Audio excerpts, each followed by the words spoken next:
जय हिंद दोस्तों। जैसा कि मैंने आपको भाग 4 में बताया, भाग 4 में आपको आर्टिकल 51A तक बताया, 51 बताया। अब मैं आपको भाग 5 में लेकर आया हूँ। भाग 5 में क्या है? संघ अनुच्छेद। यह भाग 5 में कहाँ से कहाँ तक है? देखिए, भाग 5 में आर्टिकल 52 से लेकर आर्टिकल 151 मतलब 151, 52 से लेकर 151 तक इसमें आर्टिकल मतलब भाग 5 में समाहित है। तो हम इसको पढ़ेंगे आज अच्छे तरीके से और इसको नोट करते चलिएगा। यह आपका बहुत ही एक उपयोगी, ये सबसे महत्वपूर्ण चीज है भाग 5। यह अगर आप यह नहीं पढ़ पाए तो समझ लीजिए कि आप संविधान पढ़े ही नहीं, क्योंकि सबसे इसमें इसी में सबसे ज्यादा क्वेश्चन उठते भी हैं, प्री से भी और मेन में भी। इसीलिए आप लोग इसको ध्यान से देखिएगा, इंटरव्यू में भी कुछ क्वेश्चन आ जाते हैं। ये बहुत महत्वपूर्ण है। क्या बोलते हैं, भाग 5 और भाग 6। जैसे एकदम भाग 5 है उसी तरह भाग 6 भी होगा। तो आप लोगों को मैं भाग 5 बताने जा रहा हूं। तो चलिए स्टार्ट करते हैं। देखिए, भाग 5 क्या है? संघ अनुच्छेद। आज मैं आप लोगों को आर्टिकल 52 से 54 तक बताऊंगा। कहां से कहां तक? 52 से 54 तक बताऊंगा। तो चलिए स्टार्ट करते हैं, नोट करते चलिएगा आप लोग। देखिए, पहले देख लीजिए, इनको अभी छोड़ते हैं, पहले देख लीजिए इसके 60 ट्रिक क्या है।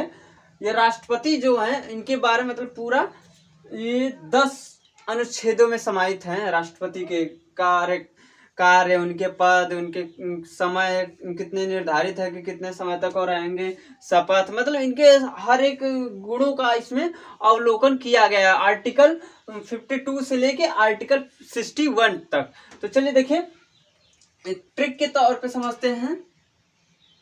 ट्रिक के तौर पर समझते हैं। पकानी कोका द्वियोदशम, पकानी कोका द्वियोदशम। आप देख लीजिए, आर्टिकल 52 में किसकी बात कही गई है? राष्ट्रपति के पद की बात। आर्टिकल 52 जो है यह राष्ट्रपति के पद की बात कही गई है। कार्यपालिका, यह राष्ट्रपति की कार्यपालिका आर्टिकल 53 में कही गई है। निर्वाचन, ये देखिए बहुत महत्वपूर्ण है और ये थोड़ा कठिन भी होता है। आप इसको समझ गए तो सबसे बढ़िया रहेगा, क्योंकि ये बहुत ज्यादा महत्वपूर्ण है। यह निर्वाचन जो है ना, बहुत थोड़ा डिफिकल्ट लगता है, लेकिन आप पढ़ेंगे तो कोई डिफिकल्ट कुछ नहीं है, बस पढ़ने के ऊपर आपके है। तो ये देखिए, निर्वाचन आर्टिकल 54 में आ गया। कोटा आर्टिकल 55 में आ गया। कार्यकाल कितना है? आर्टिकल 56 में आ गया। दोबारा निर्वाचन आर्टिकल 57 में आ गया। ऐसे ही करके योग्यता जो है आर्टिकल 58 में आ गया। दशा आर्टिकल 59 में आ गया। शपथ आर्टिकल 60 में आ गया। महाभियोग कैसा लगता है? ये आर्टिकल 61 में आ गया। यह मतलब राष्ट्रपति के पूरे कार्यकाल, पूरे राष्ट्रपति के बारे में पूरी जानकारी आपको इस 10 आर्टिकलों में प्राप्त हो जाएगी। कितने? 10 आर्टिकल में। कहां से कहां तक लेके? आर्टिकल 52 से लेकर आर्टिकल 61 तक। कहां से? आर्टिकल 52 से लेके आर्टिकल 61 तक। तो चलिए स्टार्ट करते हैं। आर्टिकल 52 देखिए, राष्ट्रपति का पद। राष्ट्रपति का पद क्या होता है? राष्ट्रपति का देश का औपचारिक प्रमुख होता है। राष्ट्रपति कैसा होता है? देश का औपचारिक प्रमुख होता है। और यह कहां से लिया गया है? यह ब्रिटिश शासन से लिया गया है। राष्ट्रपति का पद कहां से लिया गया है? ब्रिटिश शासन से, मतलब ब्रिटिश से ही यह राष्ट्रपति का पद लिया गया है। फिर क्या है? अनुच्छेद 53, इसमें देखिए कार्यपालिका। अब क्या कर रहा है कि कार्यपालिका का औपचारिक प्रधान राष्ट्रपति होते हैं। बोल रहा है कि जो कार्यपालिका के औपचारिक प्रधान होते हैं वो राष्ट्रपति होते हैं, अर्थात सभी कार्य राष्ट्रपति के हस्ताक्षर के बाद किए जाते हैं। किसके हस्ताक्षर के?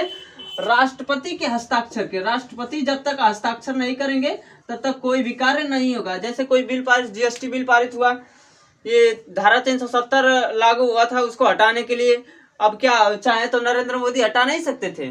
अगर नरेंद्र मोदी चाहे कि हम कर दें कि हम ये हट जाए तो वो नहीं हटा सकते, भले ही वो सब कुछ जब तक राष्ट्रपति का सिग्नेचर नहीं होगा तब तक वह मतलब कि वह कानून जो वह धारा था वह नहीं हटता। लेकिन जब तक राष्ट्रपति भी सहमत थे इसलिए वह धारा 370 हट गया। हो गया। ये देखिए, कार्यपालिका का औपचारिक प्रधान राष्ट्रपति होते हैं, अर्थात सभी कार्य राष्ट्रपति के हस्ताक्षर के होते हैं। ये तो आप लोगों ने जान ही गया कि सभी कार्य, जो भी कोई बिल पारित होता है तो वह राष्ट्रपति के ही हस्ताक्षर के बाद ही कहीं सांसद कहीं जाकर लोगों में, जनता में प्रयोग की मतलब कि भेजा जाता है। फिर कार्यपालिका का वास्तविक प्रधान पीएम होता है। देखिए, हमारे भारत में जो पीएम होता है, प्रधानमंत्री जिसे बोलते हैं, उसका कार्यकाल मतलब कि कार्य जो होता है बहुत विस्तार है। लेकिन ये जो राष्ट्रपति जी का होता है, इनका कार्य उतना विस्तार नहीं है। इनका क्या है कि बस इनको बैठे बैठे और जो भी प्रधानमंत्री जी कह रहे हैं उनके बिल पर जो भी पास कर रहे हैं उनको हस्ताक्षर करना, ये राष्ट्रपति का काम है। ना कि अगर उसके बारे में पूरा पढ़ेंगे और अच्छे से समझेंगे, अगर उनकी राय अच्छी लगी प्रधानमंत्री साहब की तब तो ठीक है, अगर नहीं लगी तो आप उनको सुधार करने के लिए कह सकते हैं कि नहीं, राष्ट्रपति जी की कहेंगे कि नहीं आपको इसको थोड़ा सुधार लीजिए कीजिए, तब इसको पारित कर सकते हैं, ये कर सकते हैं। लेकिन ये चाहे कि नहीं हम नहीं करेंगे तो ऐसा नहीं कर सकते हैं राष्ट्रपति जी। राष्ट्रपति जी ऐसा नहीं कर सकते, क्योंकि वहां तो क्या होता है, औपचारिक रूप से प्रधान राष्ट्रपति होते हैं, लेकिन वास्तविक रूप से कौन है, पीएम होता है, वास्तविक रूप से प्रधानमंत्री होते हैं। ये हो गया, आप लोगों को ये बता ही दिया।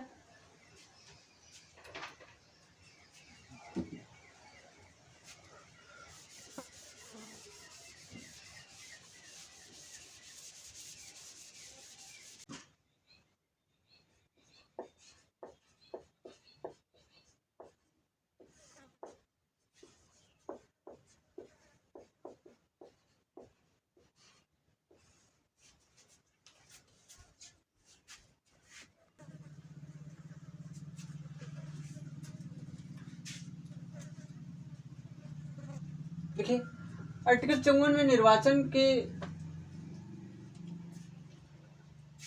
देखिए 53 तक हो गया।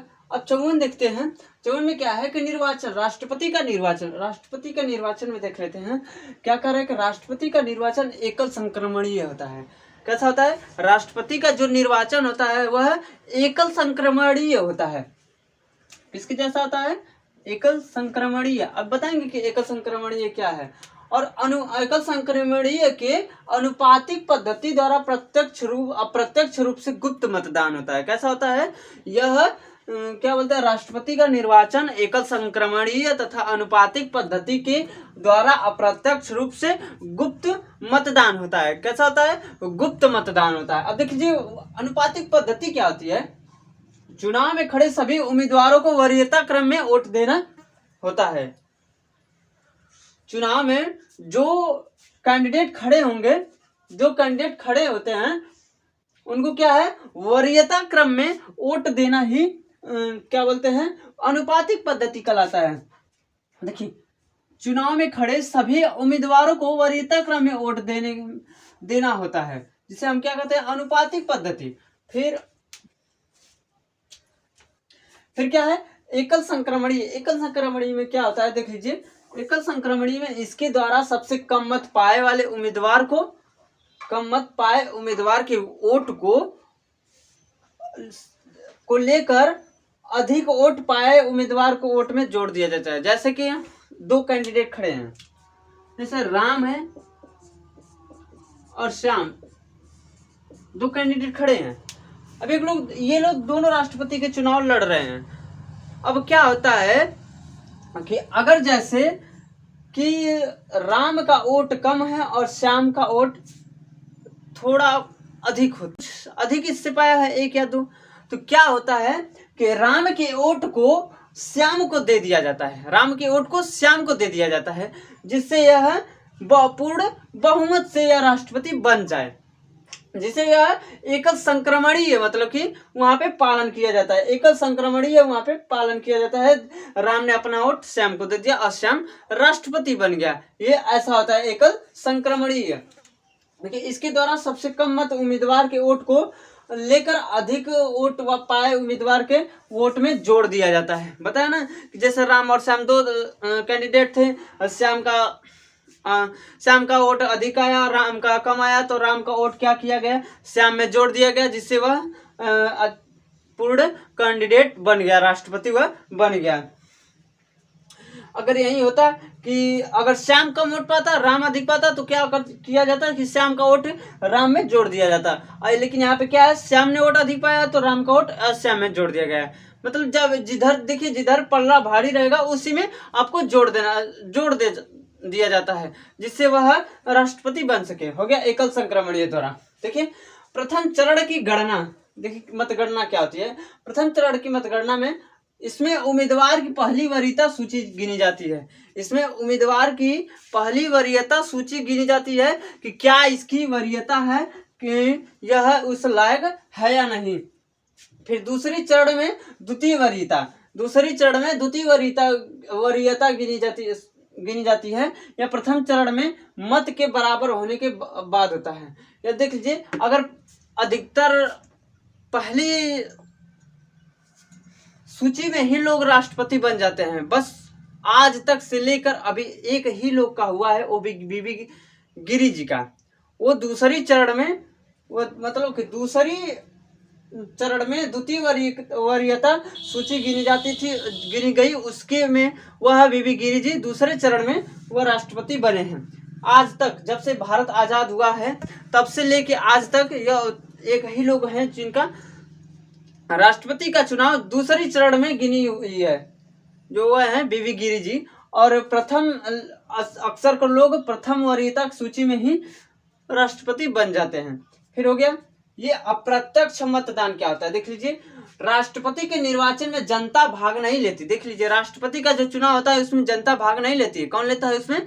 जनता द्वारा चुने गए कैंडिडेट। जैसे कि जनता द्वारा चुने गए कैंडिडेट, जैसे लोकसभा के हैं तो अब प्रधानमंत्री जी हैं, तो अब तो जनता को नहीं, राष्ट्रपति तो जनता को नहीं चुनती है डायरेक्ट। अब क्या करते हैं, प्रधानमंत्री को लोग चुनते हैं। अब प्रधानमंत्री चुनेंगे तो अब प्रधानमंत्री क्या करेंगे, अब राष्ट्रपति चुनेंगे। ऐसे ऐसे जो भी राज्यसभा लोकसभा के कैंडिडेट होते हैं, जो लोग उठे होते हैं कैंडिडेट, क्या होते हैं चुनाव में, तो वो लोग जीतते हैं, तो वो लोग क्या करते हैं, राष्ट्रपति को चुनते हैं। यह प्रत्यक्ष रूप से नहीं होता है, यह अप्रत्यक्ष रूप से चुनाव होता है। कैसा होता है यह चुनाव? जो होता है अप्रत्यक्ष रूप से होता है। यह जनता द्वारा कैंडिडेट को चुने जाते हैं और कैंडिडेट क्या करते हैं, राष्ट्रपति को चुनते हैं। फिर हो गया राष्ट्रपति का निर्वाचन मंडल में। देखिए, निर्वाचन मंडल में कौन कौन शामिल होता है? लोकसभा, राज्यसभा तथा सभी राज्य 29+2। 29+2 मतलब कि 29 राज्य और प्लस 2 केंद्र शासित प्रदेश। कौन है? दिल्ली और पांडिचेरी नवनिर्वाचित सदस्य भाग लेते हैं। देख लीजिए एक बार, राष्ट्रपति का निर्वाचन मंडल क्या है, इसमें लोकसभा, राज्यसभा तथा सभी राज्य 29+2 मतलब कि 29 राज्य और दो केंद्र शासित प्रदेश के निर्वाचित सदस्य भाग लेते हैं। कौन कौन से सदस्य हैं केंद्र शासित प्रदेश से? पांडिचेरी और दिल्ली। ये ध्यान में रखिएगा, दो ऐसे हैं जो नवनिर्वाचित सदस्य हैं, पांडिचेरी और दिल्ली।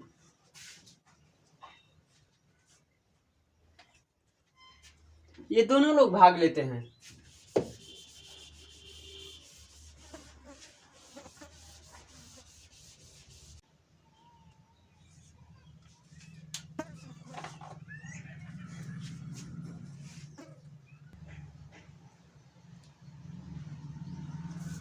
देखिए,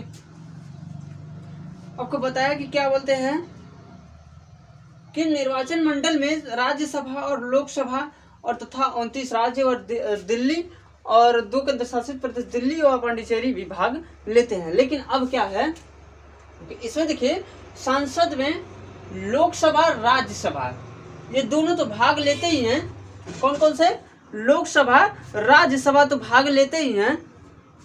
देखिए, संसद में राज्यसभा के 12 मनोनीत सदस्य यह भाग नहीं लेते हैं। किसमें? यह राष्ट्रपति के चुनाव में यह 12 मनोनीत सदस्य यह भाग नहीं लेते, और ये 2 एंग्लो इंडियन है, ये भी भाग नहीं लेते हैं। अब देखिए ये एंग्लो इंडियन क्या होता है, एंग्लो इंडियन वह होते हैं कि जब थे वो यूरोपियों से अपने लड़कियों की शादी मतलब विवाह कर देते थे, और वो लोग क्या करते थे, जब वो छोड़कर चले गए, जब क्या बोलते हैं अंग्रेज जब जा रहे थे तो उन अपने पत्नियों और बच्चों को छोड़कर चले गए, तो वही जो यूरोपियों के बच्चे और बीवी थे, वही उनके बच्चे क्या हो गए, एंग्लो इंडियन, उसी को हम लोग एंग्लो इंडियन बोलते हैं। जो भी हो वह एंग्लो इंडियन उन्हीं को बोलते हैं। और ये तो बहुत पहले से ही प्रथा चली आती, क्योंकि उनके पास पैसे थे, हर एक सुविधा थी। और कौन माँ बाप नहीं सोचेगा कि नहीं मेरी लड़की बहुत अच्छे घर जाए, ऐसा सभी लोग सोचते हैं कि मेरी बच्ची जो है, मेरी बेटी है, वो अच्छे घर जाए और अच्छे से रहे, ये सभी लोग सोचते हैं। तो वह उस टाइम में भी वह चलता था कि मेरा जो मेरी ये बेटी है, ये भी अच्छे से परिवार में रहे।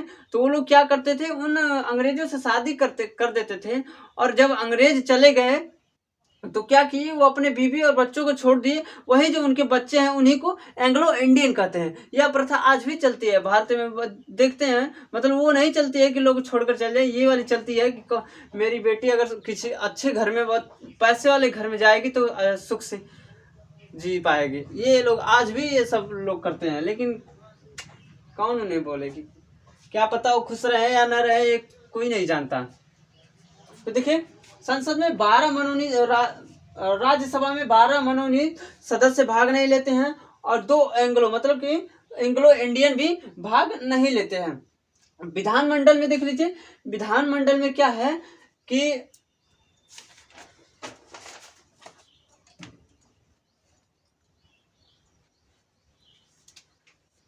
विधानमंडल में, विधानसभा में देख लीजिए, ये 29 राज्य भाग लेते हैं, लेकिन क्या है कि ये विधान परिषद भाग नहीं लेते, क्योंकि विधान परिषद जो है यह सभी राज्यों में नहीं है। यह विधान परिषद सभी राज्यों में नहीं है, बस सिर्फ 7 ही राज्यों में है। देखिए 7 ट्रिक में समझिएगा, सभी राज्यों में नहीं है विधान परिषद। कौन किस किस राज्य में है, देखिए 7 ट्रिक में, तू भी मजा कर, तू भी मजा कर, देख लीजिए। टी से तेलंगाना, यू से उत्तर प्रदेश, बी से बिहार, एम से महाराष्ट्र, ए से आंध्र प्रदेश, जे से झारखंड, और के आर से कर्नाटक। इन 7 राज्यों में विधान परिषद है। अगर जिस दिन विधान परिषद लागू हो गया, जिस दिन विधान परिषद लागू हो गया, उस दिन ये लोग भी राष्ट्रपति को चुनाव दे सकते हैं। इसीलिए इनको नहीं कहा गया कि नहीं आप दे सकते हैं, ये लोग नहीं देंगे चुनाव में, क्या बोलते हैं, भाग नहीं ले सकते चुनाव में, ये नहीं वोट दे सकते हैं।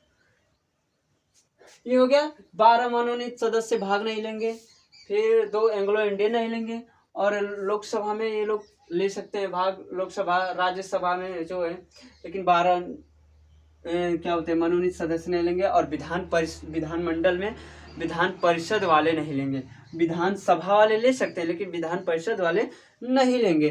क्योंकि यह राज्य में पूरा नहीं है, पूरे राज्य में विधान परिषद नहीं है, सिर्फ 7 ही राज्यों में, बताया ना, तेलंगाना, बिहार, यूपी, महाराष्ट्र, आंध्र प्रदेश, झारखंड, कर्नाटक, इन्हीं 7 राज्यों में है। संशोधन में क्या हुआ कि 69वां संविधान संशोधन में 1990 में हुआ था। 69वां संविधान संशोधन 1990 में हुआ था। देखिए 1990 में हुआ था।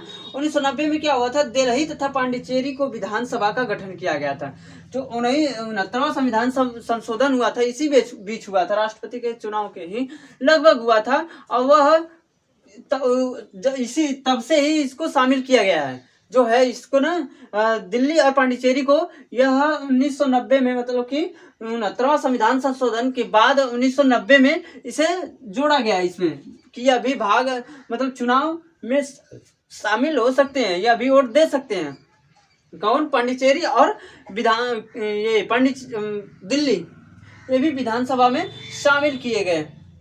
फिर क्या, 70वां संविधान संशोधन 1990 द्वारा राष्ट्रपति के निर्वाचन मंडल में दिल्ली तथा पांडिचेरी को राष्ट्रपति के निर्वाचक मंडल में शामिल किया गया। और देखिए 70वां, ये तो 69वां में हुआ था, लेकिन शामिल कब किया गया? 70वें संविधान संशोधन अधिनियम 1990 में किया गया था। कब किया गया था? 70वें संविधान संशोधन अधिनियम 1990 में इसे शामिल किया गया। फिर क्या है आगे देखिएगा। अब हम आप लोगों को बताएंगे एक MLA का वोट की वैल्यू क्या होती है।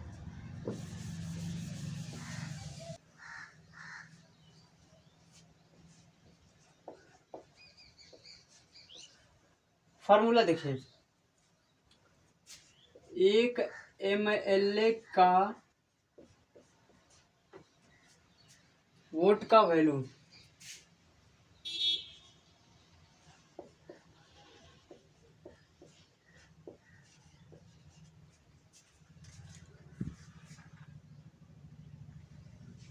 एक MLA का वोट का वैल्यू देखिए, एक MLA बराबर राज्य की जनसंख्या बटा राज्य की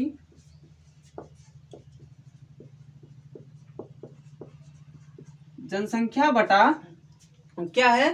राज्य की जनसंख्या बटा राज्य का MLA गुणे 1000।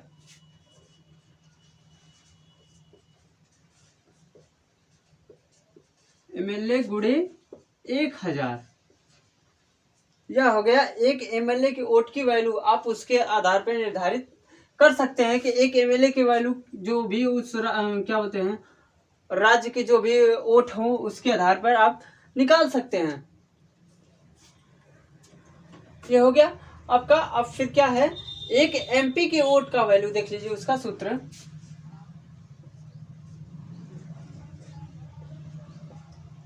एक MP की वोट का वैल्यू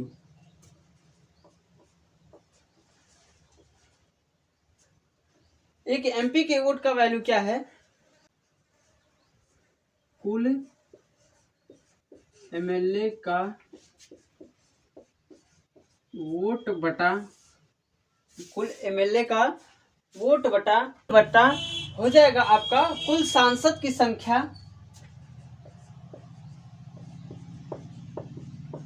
संसद की संख्या कोष्टक में राज्यसभा लोकसभा।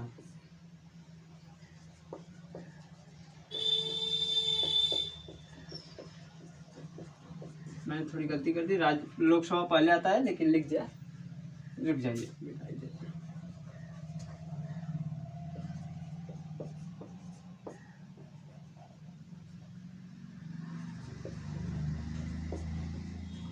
लोकसभा प्लस राज्यसभा, ये हो गया।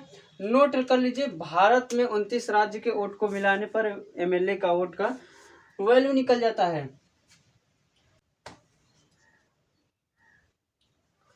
ये हो गया आपका। अब देखिए राष्ट्रपति का जमानत राशि क्या होती है। राष्ट्रपति की जमानत राशि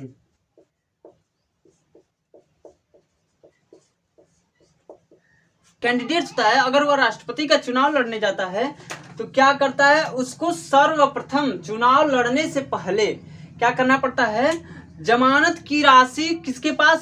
RBI के पास 15,000 रुपए जमा करना पड़ता है। देख लीजिए, राष्ट्रपति जो कैंडिडेट उठता है उसको 15,000 रुपए RBI के पास जमानत के तौर पर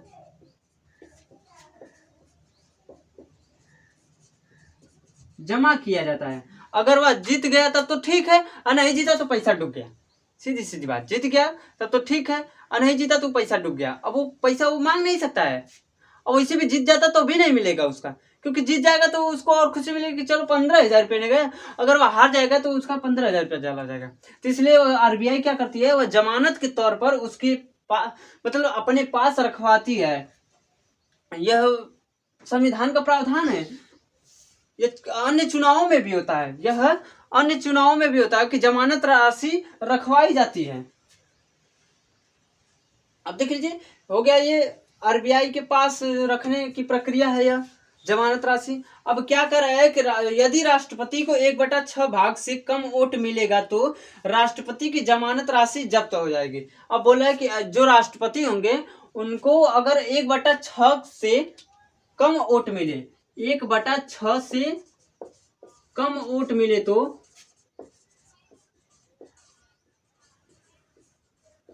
तो इनकी जमानत राशि क्या हो जाएगी, जब्त हो जाएगी। इनकी जमानत राशि जब्त हो जाएगी।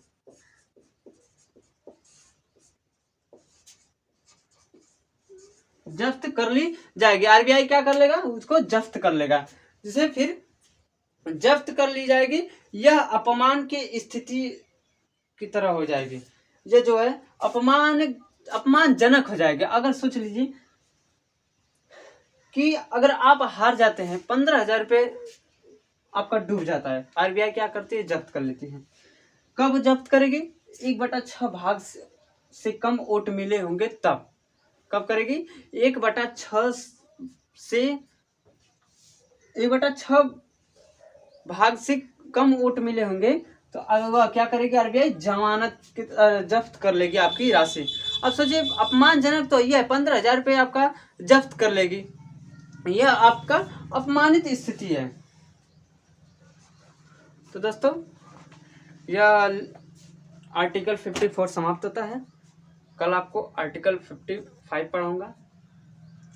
ये आप लोग ध्यान से इसको देखिएगा, अच्छे से पढ़ लीजिएगा और नोट करते चलिएगा। देखिए ये आप लोग इसको जरूर, ये ना हमेशा प्रयोग में आता है। ये जो है एक एमएलए का वोट बराबर, एक एमपी का वोट बराबर, ये जो होता है ये बहुत महत्वपूर्ण चीज है। आप इसको जरूर देख लीजिएगा, क्योंकि आप इसको समझेंगे ना तभी भी आपको कुछ समझ में आएगा।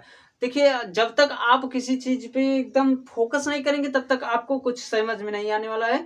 लेकिन अगर आप जिस दिन से फोकस करना स्टार्ट कर दिए, आपको नहीं लगा कि आपको कि नहीं मुझे अब पढ़ना चाहिए, ये करना चाहिए, मैं कर सकता हूँ, तब तो आप कुछ कर सकते हैं। अगर आपको ये ऐसे ही चलो कल करेंगे परसों करेंगे तो नहीं कर पाएंगे, ये जाहिर सी बात है। इसलिए आपको समझना चाहिए कि कौन क्या है, कैसे कर सकते हैं। हर एक चीज़ में आपका इंटरेस्ट नहीं बनाना चाहिए, क्योंकि हर एक चीज़ में आप इंटरेस्ट बनाएंगे तो दिक्कत हो जाएगी। थोड़ा सा ऐसा कीजिए कि अगर आप इंटरेस्ट बना रहे हैं तो किसी एक को ही इंटरेस्टेड बनाइए, जिससे उसमें अपना 100% दीजिए। 100% देने के बाद कि आप जरूर कामयाब होंगे, ये जाहिर सी बात है, आप कामयाबी के तौर पे जरूर जाएंगे। तो दोस्तों यह चैप्टर समाप्त होता है, यह आर्टिकल 54 समाप्त होता है। अब मैं आप लोगों को आर्टिकल 55 बताऊंगा कल से। तो मेरे चैनल को लाइक कीजिए, सब्सक्राइब कीजिए। सब्सक्राइब देखिए करेंगे ना तो मैं जल्द ही यूट्यूब पे लाइव क्लास लूँगा। आप जितना अधिक से अधिक सब्सक्राइब कर दिए, अब मैं जल्द ही यूट्यूब पे क्या होता है ऑनलाइन क्लास लूँगा, जिससे आप लोगों को और फ़ायदा हो जाएगा। ऑनलाइन क्लास मिलेंगे तो आपका डेली टू डेली पीरियड बना दूंगा कि नहीं, सुबह ये चलेगा, शाम को ये चलेगा, दोपहर को ये चलेगा। यूपीएससी क्लास जानते ही है कितना टफ होता है, तो इसीलिए बोल रहा हूँ कि आप लोग सब्सक्राइब कीजिए, चैनल को लाइक कीजिए, शेयर कीजिए। Thank you. अपने दोस्तों को ज़रूर शेयर करें। Thank you.